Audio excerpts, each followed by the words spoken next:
For me, the Impacts and Implications program is the most exciting part of the Deep South Challenge, because the other parts of the challenge are working out what's likely to happen to New Zealand's climate, whereas this part is saying what's going to happen to us when that happens, and how can we respond to that. And we're trying to inform decision making so that that can be a really good outcome, so we can plan, we can prepare, we can adapt to the sort of things that are going to happen and take advantage of opportunities that arise.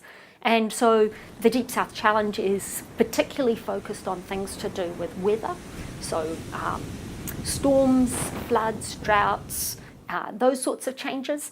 And we're really interested in knowing how society can deal with those things better. So what do we need to change in the insurance industry? How does banking need to think about this differently? What's going to happen in urban areas that regional councils need to be thinking about, or people who are building infrastructure? How do we take that new knowledge and translate that into something that people can actually use?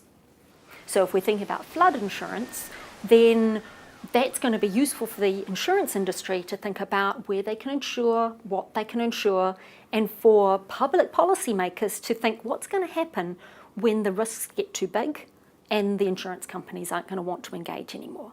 And how do we plan for that so that that's not a surprise and we have something built in to make sure that people are still protected? Most of the work in this field has been done previously by climate scientists and natural scientists. But when you get through to decision making, that's a social decision.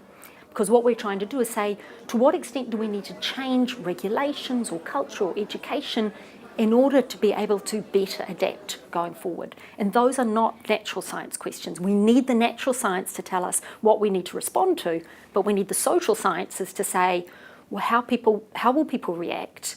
And how can we influence the way that we react so that it works more smoothly? These impacts are already playing out. I live in Island Bay, where we had a seawall that was washed down, big debate about what to do with it. We're struggling with how to deal with these issues, and they could be easy or they could be hard. And I think if we can have better informed decisions and earlier decisions before it becomes really emotional, we're going to be able to deal with this stuff much better. I also think that New Zealand is a country where if we can't deal with it, who's going to be able to? So if we can work out how to deal with some of these issues, they're going to be really useful lessons for others in the world who face similar challenges.